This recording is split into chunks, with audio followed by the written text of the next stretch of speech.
Lord of the Mysteries. Chapter 689. That's it. Bellman Carnot's expression immediately turned odd when he heard Frank Lee's name. Yes, he's a kind and pure person, but at times, his pureness is terrifying. Indeed. Klein made way and allowed the bellman to walk down the stairs. As he followed him down, he asked, "Are you familiar with him?" Carnot silently walked ahead, and after a while, he said with his back facing Gehrman Sparrow, "I'm a failed product filled with all kinds of problems. I was always mocked, and only Frank was one of the few who looked at me normally, treating me as someone with a real soul. Why did he leave the Church of Earth Mother?" Klein asked despite knowing the answer. Carnot came out of the bell tower, answering while getting his bearings. "I do not know about the specifics. He's an orphan. He grew up in the cloister from a young age. He really treats the church as a family and views Earth Mother as his mother. He has many strange ideas. He had the opportunity of becoming a diocese bishop, but he was later nearly sent to a tribunal for being sacrilegious. Frank mentioned this before. He was trying to crossbreed a bull, a cow, and wheat together. To be frank, if it were me, I would have sent him to the tribunal as well. This guy was fine early on because of his low sequence, limiting what he can do." Klein mumbled and followed Carnot down another street and arrived in the alley behind St. Draco Cathedral. Carnot walked in front of an ordinary building, pulled the doorbell thrice, each tug lasting 2 seconds. After a while, thudding sounds approached as the door creaked open. Klein immediately saw an elder in a black short coat with a hard cane. His hair was as white as snow, but he didn't have any obvious wrinkles. He wore a black eye mask around his eyes. "Mr. Counselor, Mr. Gehrman Sparrow is here to pay you a visit." "Counselor Ricardo? He's Counselor Ricardo? He's blind?" Previously, Klein had only heard his voice without meeting him. It was no wonder he was surprised. Ricardo turned his ear to the side and slowly turned his head towards Gehrman Sparrow and chuckled. "Sorry, I can only meet you this way. When I woke up this morning, I suddenly had a premonition that I mustn't open my eyes to see anything today. To prevent any accidents, I wore an eye mask. You can actually do that. He's in no way inferior as a charlatan." Klein was momentarily amused and surprised. Following that, he understood the correct interpretation of his premonition. He didn't want to see him. He remembered that Beyonders from the monster pathway were able to see things others couldn't see. Therefore, Snake of Mercury will Septon was able to sense my uniqueness. And back in Tingen City, Adamisol's eyes bled and he collapsed to the ground simply from seeing me. Counselor Ricardo sensed the danger and wore an eye mask ahead of time. Sigh, if not for that, I was planning on asking what he can see. Klein didn't have any penchant about forcing others to harm themselves. He held back his thoughts and asked, "Do you have clues to the mystical item I need?" "Not for now," Ricardo said with a smile. "After I recovered from my injuries, I went to Bayam. I was lucky that there was some adjustments to the upper echelons of the Navy in Governor General's office, so I successfully rescued Roy King, but it wasted quite a bit of my time." Klein had expected this as he said without any signs of surprise, "Then I'll use this request to get another form of help. I have a friend who is plagued with bad luck after interacting with a mural left behind by the Angel of Fate. He needs it completely removed." Ricardo thought for a moment before saying, "No problem. Bring me over to him. Don't allow him to leave his residence, or there might be accidents." Klein nodded and walked towards the alley with his suitcase in hand.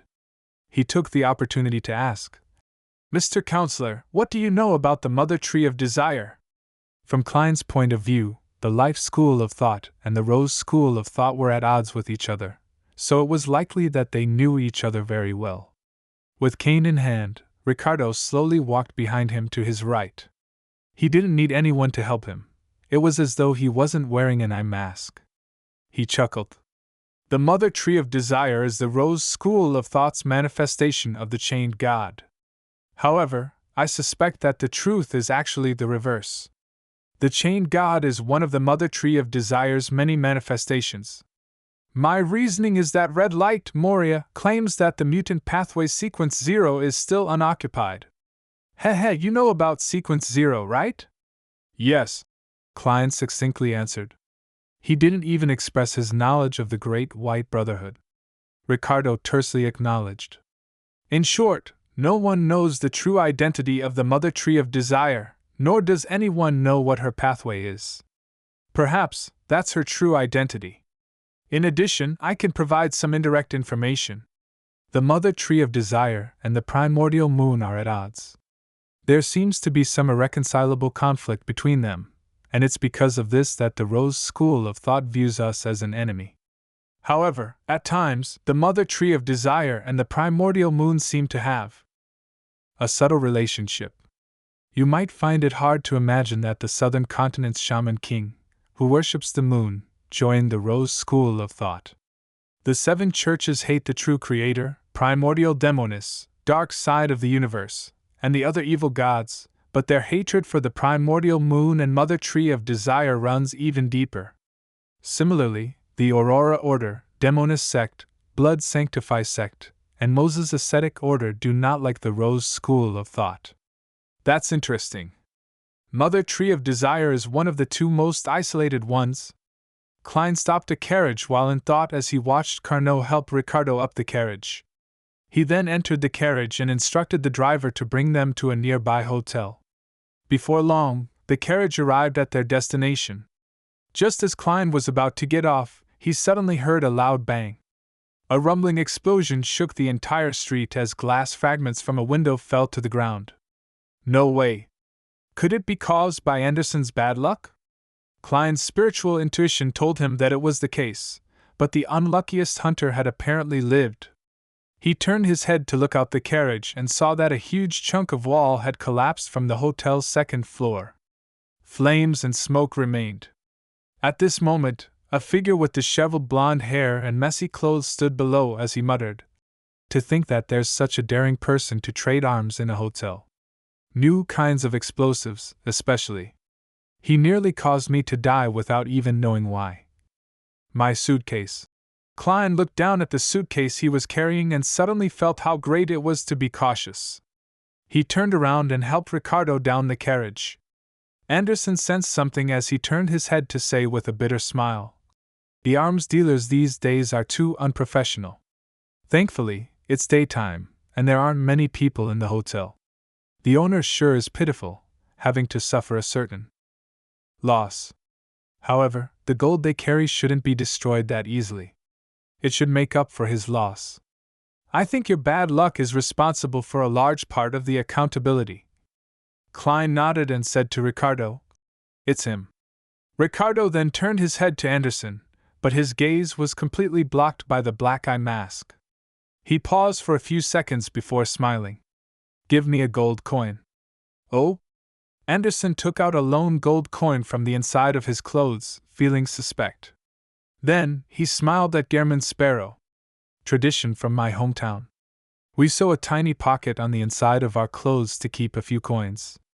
I originally didn't believe in it, but I've been just too unlucky recently." As he spoke, he handed the gold coin to Ricardo. Ricardo received the gold coin, slowly closed his fingers, before retracting his hand. He then laughed and said, "All right. Your bad luck has been dispelled." "Ah?" Anderson stood there in shock as he looked at Gehrman's sparrow, as though saying, "That's it? Did you get a fraud?" Klein was surprised as well, but he chose to believe Ricardo. After all, he was a fate counselor. Ricardo put away the gold coin and chuckled. "The bad luck you received this time wasn't child's play. If you don't believe me, you can head over to the casino to try your luck." "Makes sense." Anderson clapped and immediately got directions for the nearest casino from a passerby. After a while, he returned in a clean and decent jacket. He looked at Ricardo and instinctively opened his mouth. He was suddenly taken aback as he forcibly closed his mouth and thanked him with a grin. After the demigod was sent on a carriage, he leaned in towards Gehrman's sparrow and wistfully said, "I was planning on saying that although you're blind, you really are amazing when it comes to the domain of fate." Thankfully, I recalled in time that he's a demigod. If you had really said that, you might have the chance of becoming the hunter who died immediately after having his bad luck removed. Klein didn't echo his sentiments as he said, "Now can you tell me the clues to that revolver?" As creeping hunger had great limitations, he still wished for a more conventional, offensive, mystical item. Anderson combed his hair and chuckled. "It's in Byam. It's from a friend I used to know, a very powerful adventurer. As he got sick of the unstable and dangerous life, he used his savings to buy a few spice gardens and found a lady to marry. He then completely left this line of work we're in. He recently had a child and his thoughts changed again. He began to wish that his child would be brought up in a better and safer environment with better educational prospects, so he plans on moving to Backland. There are the best grammar schools and public schools there. He doesn't wish to rent a place in Backland, but he also doesn't plan on selling his gardens that constantly earn him money. He happens to have an excess when it comes to mystical items, so he plans on selling that revolver. Back then, I was in a rush to follow the treasure hunting expedition into those waters, so I'm not sure if he succeeded in the end. However, few people can buy something worth nearly £10,000 at once, so the transaction won't close that easily." "All right. Bring me to him," Klein replied simply. At that moment on the Golden Dream, Danitz was horrified to realize a problem. His captain hadn't appeared in 3 days,